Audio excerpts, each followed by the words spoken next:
Good evening, everyone, and thank you very much for being here. This is the last presentation of the day. I know you're tired, so I will try to do it as quickly as possible. First, let me introduce myself. My name is Maria Chalari and I am from Greece. I have studied education and human rights, and I have a doctoral degree in sociology of education. This year, I completed the postgraduate course in therapeutic photography at Robert Gordon University. Currently, I work as a postdoctoral researcher at the European University Cyprus, and I also teach research methodology and sociology of education at the same university. My desire to present in this symposium came from a number of different impulses. On the one hand, it is motivated by a desire to share with you my gratitude to Neil Gibson and to all my co-students at the course of therapeutic photography. This course has affected me in many ways, and I wanted to use this occasion to reflect on my encounters with the whole group. However, this presentation is also born of a need to make sense of my journey to the world of therapeutic photography.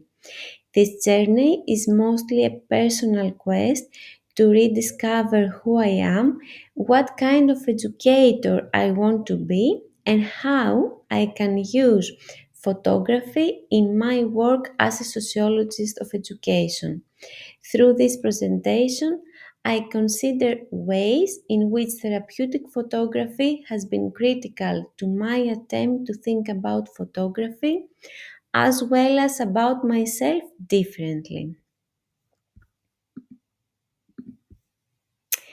In this presentation, I will share with you some pages from a photo book I designed at the end of our course. The title of our photo book is Soul Exposure, Using Photography to Shed Light into Our Existence. The soul exposure is a collection of images during the therapeutic photography course by its first cohort of students. This course is the first of its kind in the world, and we are its first graduates. Through this course, we develop the knowledge and skills to be able to use photography in practice to enhance self esteem, self efficacy, and empowerment. In the weekly activities of the course, we used images to explore narratives regarding ourselves, images to express our emotions, images that reflect our hopes and wishes for the future. I was inspired the title of the photo book by the long exposure technique. Long exposure refers to the technique where photographers keep the shutter of their camera open for an unusually long period of time. So instead of capturing an image in a split second, they trigger the shutter button and wait, often for minutes or even hours, until the exposure is finished. The resulting image captures the trail of moving objects in front of the camera while showing still elements razor sharp. Accordingly, during the weekly Padlet exercises, we, the participants of the course, kept the shutter of our soul open for a long period of time, for 1 year. I could say that the Padlet exercises were an analytic, a thought, a therapeutic process akin to psychotherapy. The Padlet wall in our course worked as a meeting point for the participants and as a safe place with a comfortable atmosphere of disclosure. The use of photography generated very rich discussions through a process of interaction between the participants of the group. The discussions allowed us to explore the dynamic nature of human perception as well as the contradiction and plurality of participants' views, feelings, and experiences. Now, I would like to share with you some of the Padlet exercises we did during our second module. Our first exercise is an exercise with the title Introductions and Icebreakers. For this exercise, we were asked to look around our workspace and take a photograph of something in the room that has meaning or significance for us, to share the image and say something about the photograph, such as what have we photographed, why is it significant, and what does it say about us.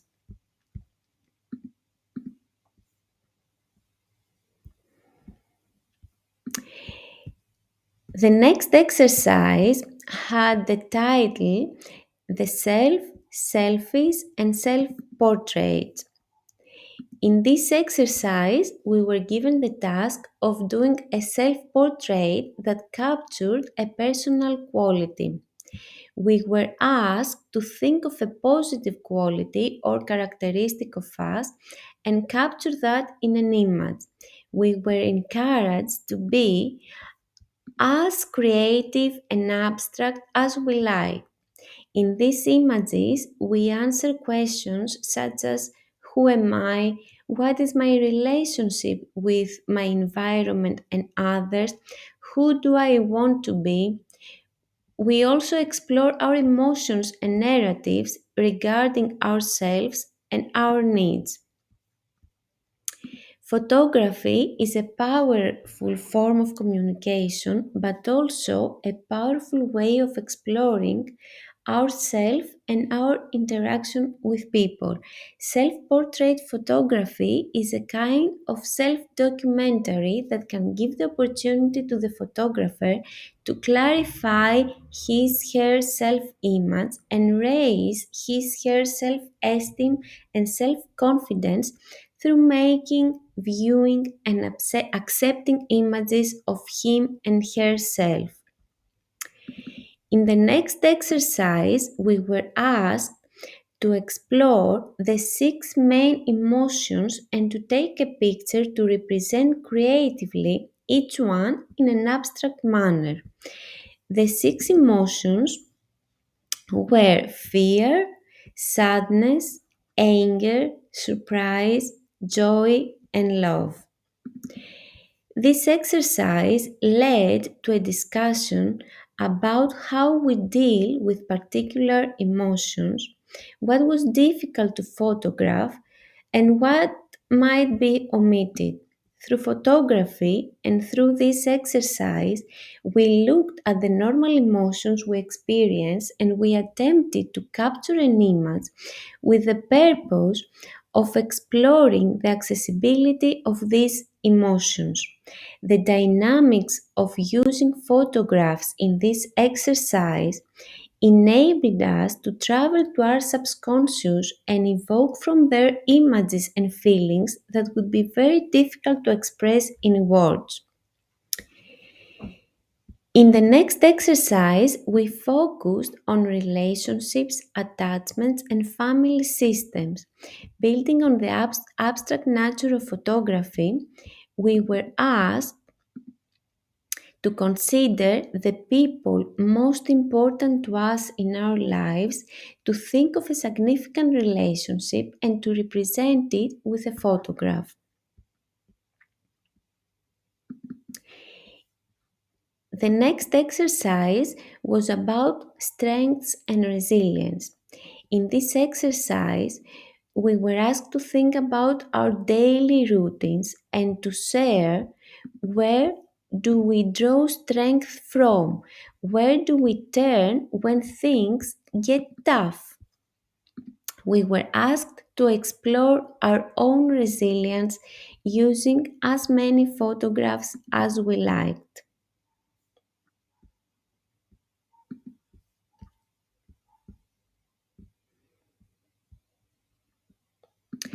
Next, we had an exercise about hopes and fears for the future. In this exercise, we tried to capture our hopes and wishes for the future in a photograph.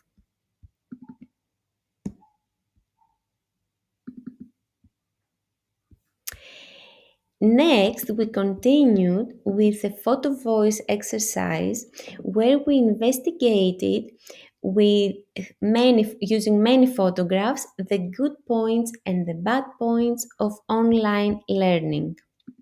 Here you can see some of them.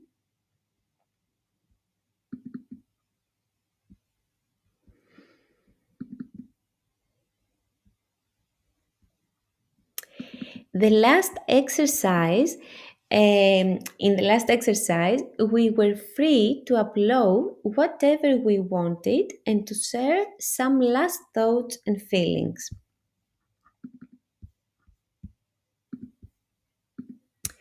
What I feel that we achieved through the Padlet exercises is that we felt safe to be open, to express ourselves, to share experiences, beliefs, attitudes, and emotional reactions, to learn from the other members, and to go back to ourselves with new insights and new behaviors.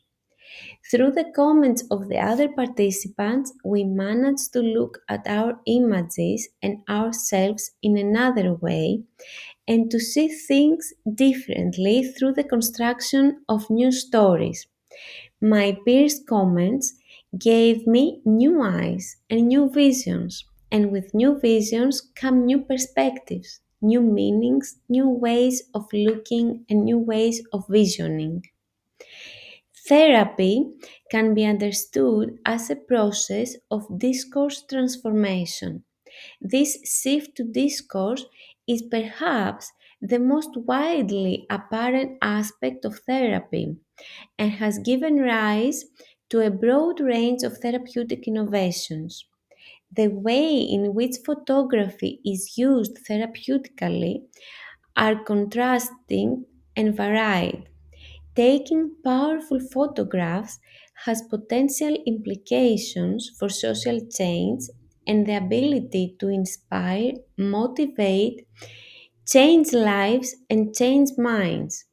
Taking photographs can help us be mindful in the flow of time, light, and space, to accept these general shifts, to recover our histories, reveal connections, and redream ourselves and our life.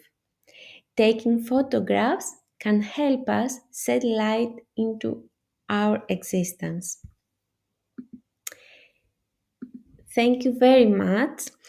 And in case you are interested in buying our photo book, you can send me an email here. And I'm really looking forward to hearing from you. Good night and see you again. Bye.